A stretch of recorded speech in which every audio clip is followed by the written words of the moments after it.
A reading from the Gospel according to Luke, the 24th chapter. On that same day, 2 disciples were traveling to a village called Emmaus, about 7 miles from Jerusalem. They were talking to each other about everything that had happened. While they were discussing these things, Jesus himself arrived and joined them on their journey. They did not recognize him. Jesus said to them, "What are you talking about as you walk along?" They stopped, their faces downcast. The one named Cleopas replied, "Are you the only visitor to Jerusalem who is unaware of the things that have taken place there over the last few days?" Jesus asked them, "What things?" They replied, "The things about Jesus of Nazareth. Because of his powerful deeds and words, he was recognized by God and all the people as a prophet. But our chief priests and our leaders handed him over to be sentenced to death, and they crucified him. We had hoped he was the one who would redeem Israel. All these things happened 3 days ago. But there's more. Some women from our group have left us stunned. They went to the tomb early this morning and didn't find his body. They came to us saying that they had even seen a vision of angels who told them that Jesus is alive. Some of those who were with us went to the tomb and found things just as the women said, but they didn't see Jesus." Then Jesus said to them, "Oh, how foolish you are and how slow of heart. Your dull minds keep you from believing all that the prophets talked about. Wasn't it necessary for the Messiah to suffer these things and then enter into his glory?" Then, starting with Moses and going through all the prophets, he interpreted for them the things written about himself in all the scriptures. When they came to Emmaus, Jesus acted as if he was going on ahead. But they urged him, saying, "Stay with us. It's nearly evening, and the day is almost over." So Jesus went in to stay with them. While at the table with them, Jesus took the bread, blessed and broke it, and gave it to them. Their eyes were opened, and they recognized him. But then he vanished from their sight. They said to each other, "Weren't our hearts on fire when he spoke to us along the road and when he explained the scriptures for us?" They got up right then and returned to Jerusalem. They found the 11 and their companions gathered together. They were saying to each other, "The Lord has risen indeed. He appeared to Simon." Then the 2 disciples described what had happened along the road and how Jesus was made known to them as he broke the bread.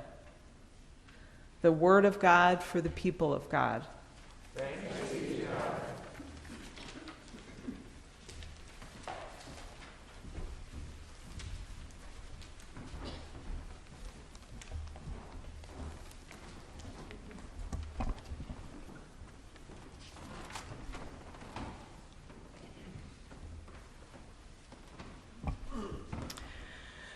The road to Emmaus. There they are, 2 disciples on the road, walking, talking about all the stuff that had just taken place. It's 7 long miles from Jerusalem to Emmaus, so there's plenty of time for conversation. They're wondering if Jesus' crucifixion and death is the end of the story. If it is the end of the story, how do they go on living? If it's not the end of the story, how do they go on living? And then in mid-journey, the risen Christ tags along, listens, teaches, and vanishes. There are a handful of these reappearance stories in the Gospels, stories about the presence of the risen Christ in the days after the discovery of the empty tomb. They are the kind of stories that make you say, "Now, wait a minute. What just happened? Run that by me again?" And this particular story of Cleopas and his unnamed companion on the way to Emmaus is only found in Luke's gospel, so we do not have any other accounts with which to compare it. As a piece of writing, a piece of literature, it is beautifully constructed, full of detail, dialogue, action, reaction, and surprise. As I spent time with this lectionary text, I enjoyed the drama and the mystery, and then I started to appreciate the comedy. Here we have Jesus asking the disciples what happened. They proceed to tell him all about his own prophetic ministry, his own death, his resurrection, and people's responses to the empty tomb. I can just imagine Jesus listening to all of that and thinking, I was there. What's more, you and I, we are in on the joke. We know that Jesus knows, even though he innocently asks the disciples to tell him what happened. And oh my, does it all come tumbling out. Jesus, Jesus of Nazareth, the one who was a prophet, and then the chief priest handed him over and they killed him. We hoped he was the one to redeem Israel, and then get this, the women, they went to the tomb and they didn't find his body. They said they had this vision. There were angels. They said Jesus was somehow alive. They had this vision, Other people went to the tomb and they saw that it was empty. No one really knows what happened to his body, and we're all kind of freaked out. This part of the gospel text, which I paraphrased, is a breathless retelling of what these two disciples and their community just experienced.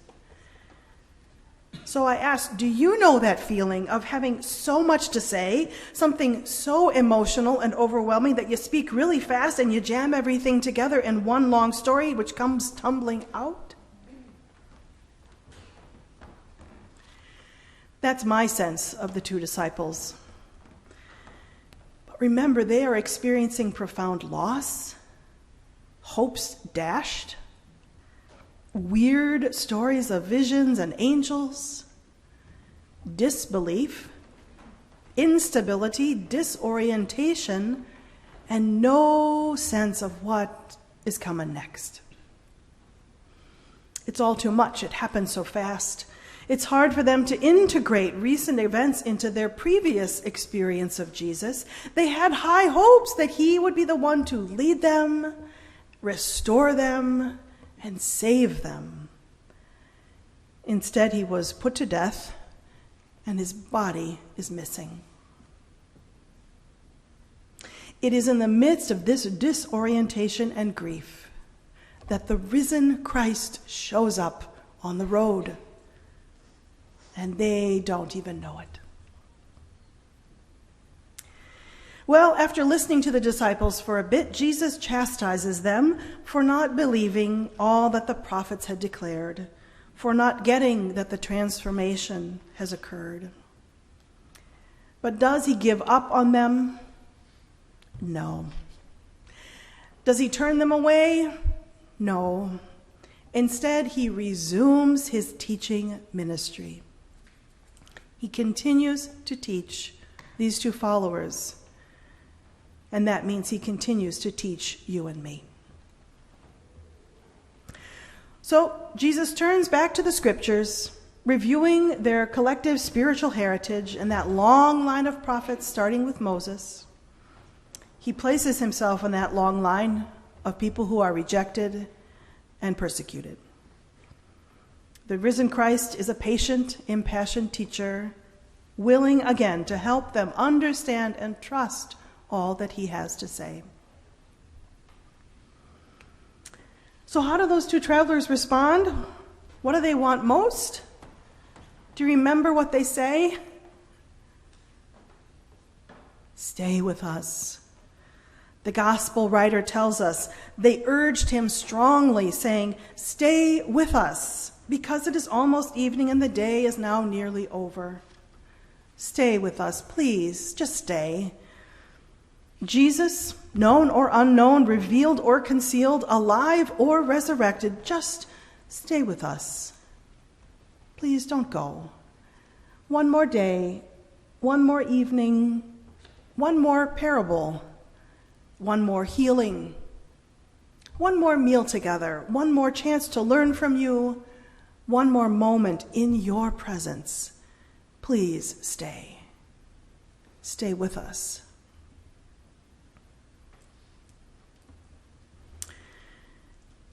Now think back to Easter morning. Remember the reading from John's Gospel that we heard on Easter Day? When Mary Magdalene reaches out to the risen Christ and she mistakes him for the gardener, and Jesus says, "Do not hold on to me." Well, there it is again. The disciples on the road to Emmaus cannot hold on to him either. Like Mary Magdalene, they're trying to figure out how to mourn the death of Jesus of Nazareth and move into new life with the risen Christ.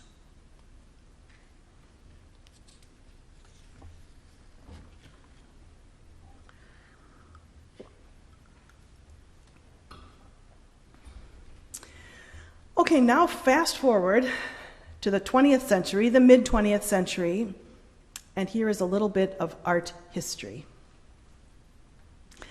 There was a French artist named Yves Klein. His first name was Yves, spelled Y-V-E-S. In 1957, when he was only 29 years old, Yves released 1,001 blue helium balloons into the sky in Paris. He called it aerostatic sculpture. He said that the sky was his canvas. Yves Klein died of a heart attack at a young age 34, but he was one of the first artists to launch an intentional new category of creative visual output. It was called ephemeral art. Yes, ephemeral art. Here's a definition. Ephemeral art is the name given to all artistic expression conceived under a concept of transience in time, non-permanence as a work of art. Because of its perishable and transitory nature, ephemeral art does not leave a lasting work. Regardless of the fact that any artistic expression may or may not be enduring in time, and that many works conceived under the criteria of durability may disappear in a short period of time, ephemeral art has in its genesis a component of transience. It is a passing, momentary art conceived for instantaneous consumption. Based on this assumption, the ephemeral arts are those whose nature is not to last in time, those that are constantly changing and fluctuating. There are other examples of ephemeral art by famous artists. There was an 18-day installation by Christos of 3,000 open yellow umbrellas in both Japan and California. There was the wrapping of the Arc de Triomphe in silvery blue fabric and red rope for just 16 days. And there is the giant colorful netting created by Janet Eckelman. It floats and undulates over urban landscapes. The more I learned about ephemeral art, the more I got that if understood broadly, it's actually ubiquitous everywhere, right? You don't have to be a real artist to make it. For example, sand castles, ephemeral art. Rock cairns, when you stack rocks, ephemeral art. Ice sculptures, ephemeral art. Cookie or cake decorating, ephemeral art. Body art or tattoos. Sidewalk chalk of messages or images. Hair and makeup, all of it ephemeral art. And every live music performance, every live dance, every live theater, ephemeral art. And every worship service, ephemeral art. You cannot hold on to it. So it's any work of art, any medium, on any scale that is non-permanent, transitory, fleeting, changing, fluctuating, passing, and perishable. My friends, the story of the road to Emmaus and every work of ephemeral art shows us the value of impermanence. It is a blessing. It is full of grief. It teaches us wisdom. The profundity of impermanence. It beckons us to live in the now. Live now. Live now.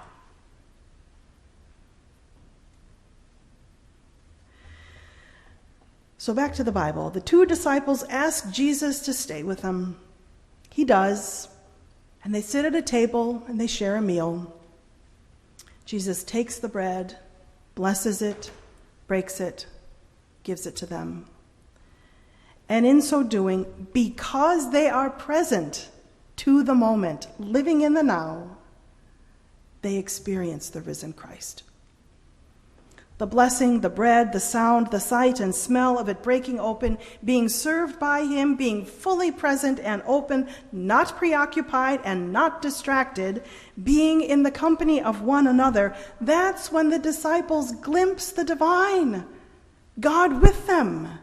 They see and hear and feel and believe. And then Jesus disappears. Fleeting. Just at the moment the disciples fully recognize him, he's gone. Or is he? Unlike the sand castle that gets washed back to sea, unlike the music that ends, unlike the ice sculpture that melts, the risen Christ is permanent in a new and radical and holy way. This is the foundation of our faith as Christians. Jesus of Nazareth is gone, but the living Christ is transformed for eternity, real and present forevermore. So when the two disciples urge Jesus, saying, "Stay with us," they do so with limited understanding. Because you see, Jesus vanishes, but also stays. Absent and present, present and absent. Welcome to Christianity, another great paradox.